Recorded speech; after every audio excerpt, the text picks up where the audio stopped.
Bienvenue dans mon podcast L'Art de Briller, l'espace où ta vie rêvée devient enfin possible. Ici, c'est ton coin de douceur, inspiration et action.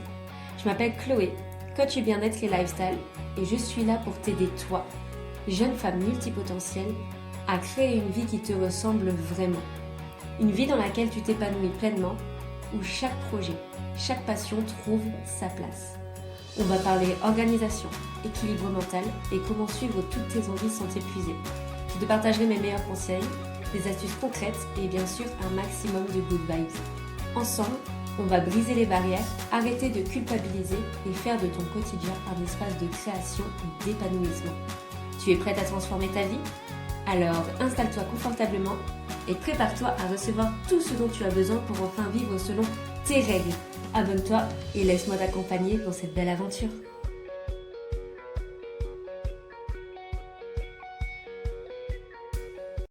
Bonjour à toutes et bienvenue dans ce nouvel épisode de notre podcast dédié aux femmes multipotentielles qui veulent s'épanouir et mener la vie de leur rêve. Aujourd'hui, j'avais prévu à la base de vous faire un épisode de podcast pour vous parler de mes objectifs du trimestre, mais je sors tout juste d'un événement business et self-care et cet événement m'a plutôt donné envie de vous parler de l'importance de bien s'entourer, de pourquoi c'est important et aussi de comment est-ce qu'on peut faire justement pour bien s'entourer quand on est multipotentiel comme nous.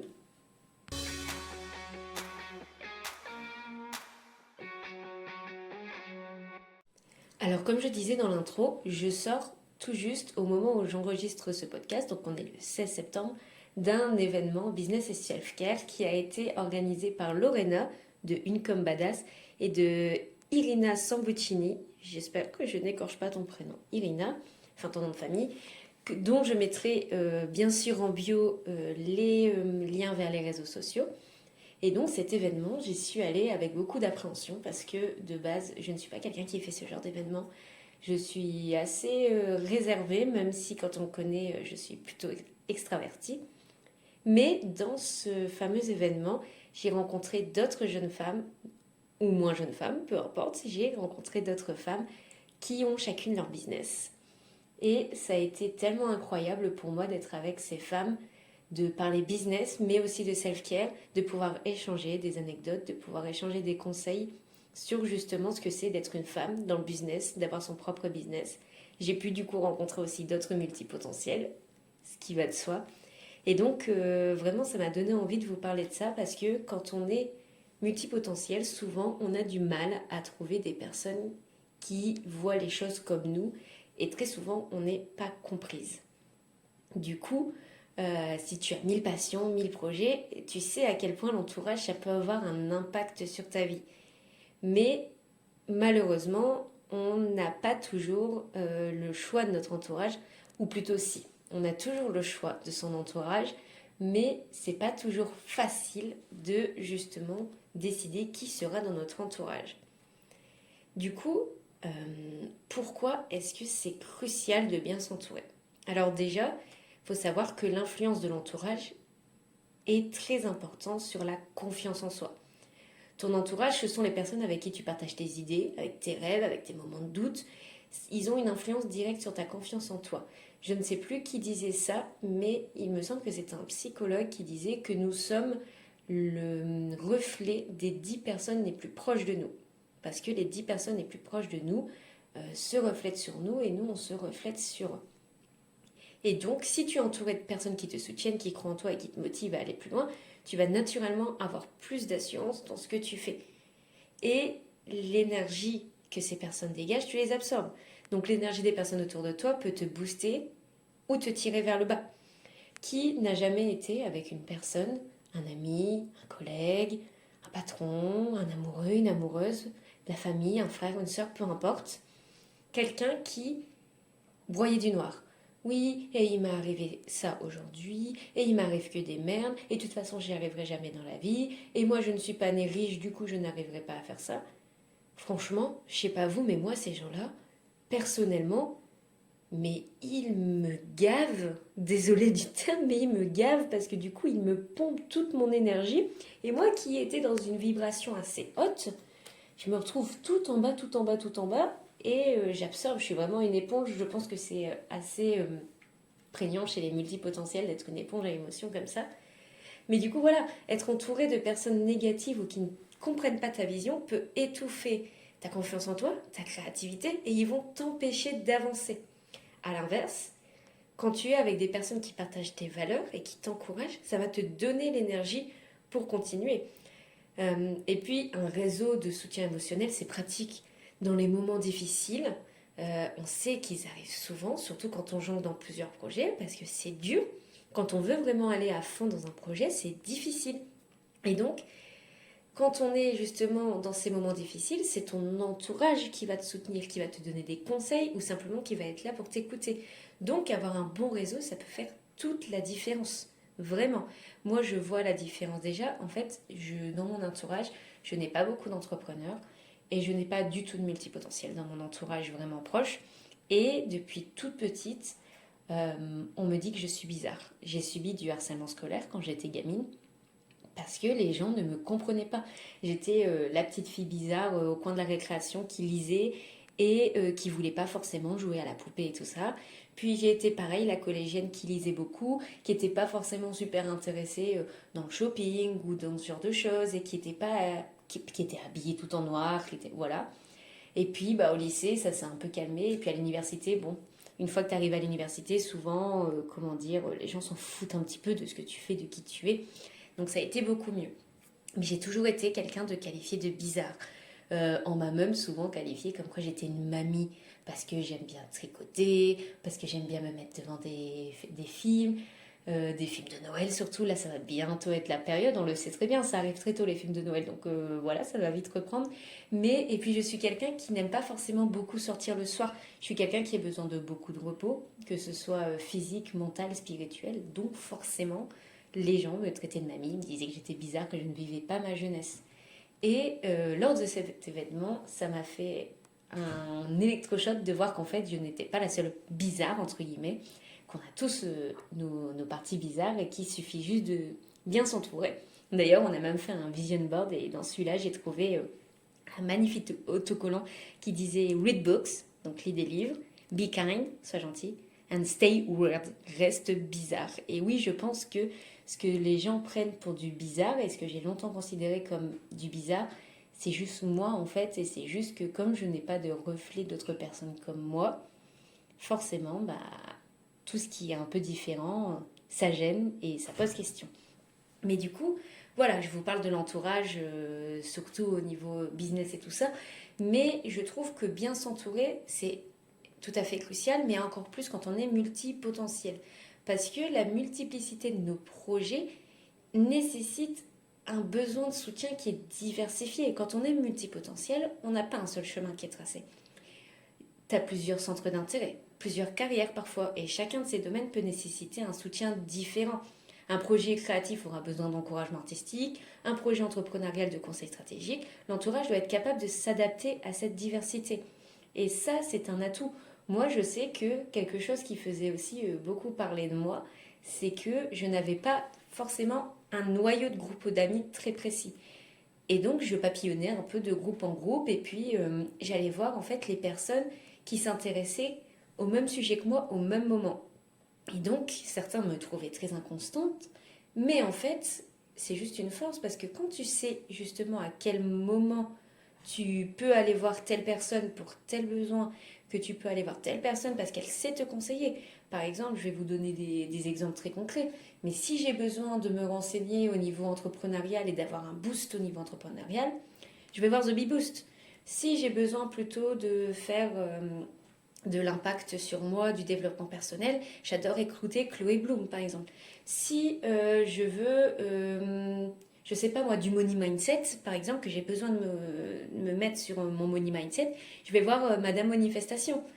Voilà, ça peut paraître tout bête, mais on a des personnes ressources qu'on connaît, des influenceurs ou même des personnes qu'on connaît. Il ne faut pas hésiter à aller les voir quand on a besoin. Et donc, pour ça, il faut savoir s'entourer de ces personnes dont on a besoin. Et puis, bien s'entourer quand on est multipotentiel, ça permet aussi d'éviter les critiques. parce que tu es peut-être déjà tombé sur des personnes qui ne comprennent pas pourquoi tu fais trop de choses, qui te disent que tu devrais te concentrer, choisir un seul projet. Mais quand tu es multipotentiel, tu sais que c'est pas possible, tu n'y arrives pas. C'est ta façon d'être, de faire plein de choses différentes, c'est ta façon d'être. C'est comme t'arracher un membre si tu te mettais à faire moins de choses. Et donc c'est pour ça que c'est encore plus important d'avoir autour de toi des personnes qui acceptent cette nature multiple et qui t'encouragent à te cultiver, pas des personnes qui vont te freiner ou qui vont faire la tronche dès que tu dois décommander quelque chose parce que non, tu es concentré sur ton business ou tu es concentré sur tes études ou tu as envie d'un moment de créativité ou non. Donc oui, il faut des personnes qui puissent te comprendre, pas forcément que des multipotentiels. On ne va pas s'entourer que de personnes multipotentielles parce qu'on perdrait un large éventail de personnes et que il faut aussi sortir des petites cases et sortir des personnes qui nous ressemblent forcément. Mais au moins une personne qui peut comprendre et qui va pas faire la tronche dès lors que voilà, tu vas être pleinement dans ta multipotentialité. Et du coup aussi, quand on est multipotentiel, moi ce que j'ai beaucoup ressenti et ce que je vois beaucoup dans les témoignages aussi, c'est la solitude et le sentiment d'incompréhension. Quand tu mènes plusieurs projets à la fois, il y a parfois un sentiment de solitude, comme s'il n'y a personne qui comprenait ta vision ou ta manière de fonctionner. Moi, si je dis à mon entourage, oui, là, avec mon business, je veux viser les 10 000 € par mois de chiffre d'affaires, mais on me rit au nez. Parce que ce n'est pas du tout dans leur vision des choses. Encore moins l'entrepreneuriat. Déjà, comme je vous disais, je n'ai aucun entrepreneur dans mes casquettes. La première fois que j'ai dit que j'écrivais des livres, tout le monde pensait que c'était juste un petit passe-temps comme ça et que ça allait me passer.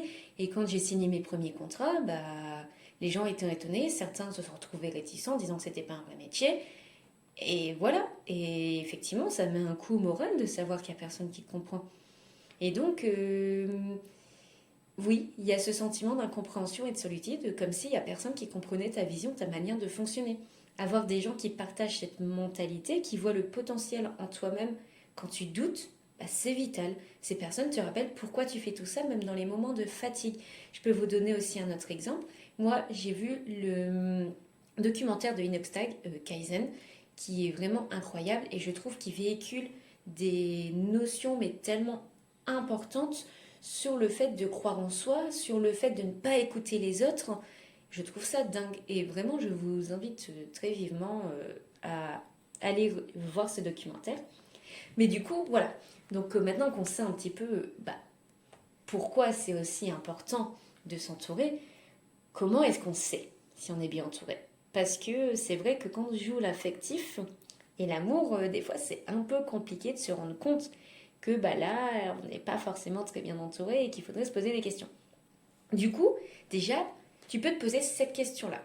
C'est qui autour de moi m'apporte de l'énergie et qui me l'enlève. Ceux qui t'enlèvent de l'énergie, on appelle ça des vampires émotionnels. C'est des personnes qui vont venir, qui vont décharger sur toi. Et quand ils repartent, tu es mais épuisé comme si tu venais courir un marathon, quoi. Donc c'est aussi simple que ça. Si certaines personnes te freinent, te critiquent ou te découragent régulièrement, peut-être qu'il est temps de prendre de la distance. Je sais que c'est compliqué, ça ne veut pas dire de couper carrément le lien, mais de prendre de la distance pour les voir moins souvent. Tu as besoin de gens qui comprennent que ton chemin il n'est pas linéaire et qui t'accompagnent dans tes multiples ambitions. Au contraire, renforce les liens avec les personnes qui te donnent de l'énergie, qui t'encouragent. Moi, j'ai des personnes dans mon entourage, quand je leur parle et que je leur explique, qui me disent waouh, ouais, mais vas-y, grave, continue, c'est trop cool ce que tu fais. Vas-y, dis-moi en plus. Et à la fin, tu ressors, mais boosté parce que tu te sens incroyable, tu te sens puissante. C'est un vrai empowerment, c'est d'avoir certaines personnes qui sont là autour de toi. Donc, voilà, tu te poses déjà cette question-là. Ce que tu peux faire aussi, c'est lister un peu les signes d'un bon entourage. Donc, les signes d'avoir un bon entourage. Ils t'écoutent sans te juger. Ils sont disponibles pour t'apporter un soutien émotionnel et pratique. Ils te poussent à aller plus loin dans tes projets et ils célèbrent tes réussites, qu'elles soient petites ou grandes. Parce que malheureusement, ça arrive aussi, et ça c'est la nature humaine, il y a des personnes qui vont essayer de te pousser, mais qui, une fois que tu réussis, c'est plus aussi simple que ça. Oui, t'avais de la chance, oui, mais tu te rends pas compte, t'avais pris tel risque, et oui, mais bon, t'as fait que ça alors que tu pourrais faire ça. Ah oui, mais ton objectif c'est ça et t'es arrivé qu'à là. Ça, c'est niette, quoi. Enfin, c'est pas des personnes qui sont vraiment là pour te soutenir. Et donc, une fois que tu as fait ce petit bilan de qui est dans ton entourage, de qui tu veux garder vraiment très proche de toi, qui tu veux t'éloigner, et ben des fois on se rend compte qu'en fait on n'a pas beaucoup de personnes avec qui on pourrait garder des liens très forts. Et autant il y a certaines personnes qui sont ok avec ça, qui sont assez solitaires et qui avoir 2-3 amis très proches ça leur convient. Moi c'est mon cas, même si de temps en temps quand j'ai besoin d'un coup de boost j'aurais besoin d'avoir un gros groupe avec moi pour me donner mon coup de boost. Mais il y a des personnes, et c'est tout à fait ok, qui ont besoin d'être super bien entourées avec beaucoup de gens. Et ça, c'est vraiment dépendant de la personne de qui on est. Et vraiment, c'est un non-sujet, il n'y a rien à dire là-dessus. Mais du coup, comment attirer les bonnes personnes? Alors déjà, le conseil va paraître hyper bateau, mais sois toi-même, sois authentique. Plus tu es toi-même, plus tu attires les personnes qui résonnent avec qui tu es vraiment. N'aie pas peur de montrer ta diversité, tes projets, et même si certains trouvent ça de trop, ceux qui te comprennent resteront. Parce que quoi? Est-ce que tu préfères être aimé pour qui tu penses être, pour qui tu montres une personnalité, ou est-ce que tu veux être aimé pour qui tu es toi-même? Ça, c'est la question. Sur ce conseil-là, sur l'authenticité, je peux vous renvoyer aussi vers Chloé Bloom, qui a beaucoup parlé dans son podcast et sur ses posts Instagram de l'authenticité, parce que c'est vrai que, comme elle expliquait, il y a cette injonction à l'authenticité de je dois tout faire pour être authentique. Mais en fait, si tu dois tout faire pour prouver que tu es authentique, tu n'es plus dans ton authenticité puisque tu essayes de prouver. Dès lors que tu essayes de prouver quelque chose, tu n'es plus dans ton authenticité. Il faudrait que tu sois dans un non-sujet. Je suis multipotentiel. Point. Il n'y a rien à dire de plus. Il n'y a pas de oui mais ou d'explication à donner. C'est point. Voilà. Ensuite, après ce conseil un peu bateau, mais qu'il faut travailler parce que moi, les premières fois où j'ai entendu parler de l'authenticité comme ça, moi je l'avais lié plutôt à la notion d'être quelqu'un de simple. Sauf qu'en fait, c'est quoi être quelqu'un de simple? Par rapport à la superficialité peut-être, mais en même temps on est tous un petit peu superficiels. Encore une fois, voilà, c'est tous des sujets que vous pouvez avoir. Maintenant, ce que tu peux faire aussi, c'est rejoindre des communautés de multipotentiels. Aujourd'hui, avec les réseaux sociaux, il existe des groupes et des communautés en ligne où tu peux rencontrer des personnes qui partagent la même vision que toi. Tu peux trouver des espaces où les gens comprennent que tu peux avoir plusieurs passions et les accepter pleinement. Donc là, renseigne-toi. Il y a plein de comptes sur Instagram il y a plein de comptes TikTok, il y a des memberships, il y a tout ce que tu veux justement pour pouvoir faire en sorte d'être dans un groupe de multipotentiels ou de personnes qui te suivent. Encore une fois, moi, ça a été incroyable d'être avec toutes ces femmes multipotentielles, toutes ces femmes qui ont un business, quoi. C'était incroyable, vraiment, on s'est donné de l'énergie de fou. Et donc, dernier petit conseil que je peux te donner, c'est d'élargir ton cercle. Si tu sens que tu es entouré de personnes qui ne comprennent pas ta multipotentialité, n'aie pas peur d'élargir ton réseau. Va à des événements, des workshops, des conférences où tu pourras rencontrer des gens inspirants qui pourront devenir des alliés précieux dans ta vie. Vraiment, c'est hyper important. Voilà pour l'épisode du jour. Un petit récapitulatif. Bien s'entourer, c'est s'assurer d'avoir des personnes à nos côtés qui respectent notre nature, qui nous motivent à avancer et à croire en nous-mêmes.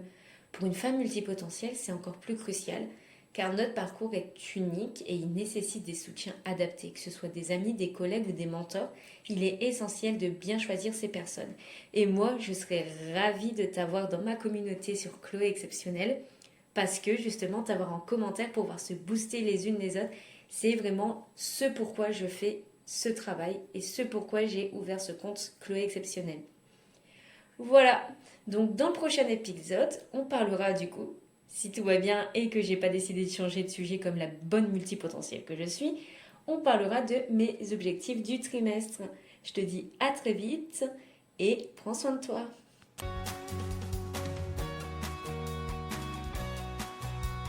Si jamais tu as aimé ce podcast, je t'invite à me mettre un petit commentaire pour me dire ce que tu en as pensé et laisser une note sur ta plateforme d'écoute préférée parce que ça m'aiderait vraiment beaucoup pour la suite. Je te dis à bientôt pour un nouvel épisode.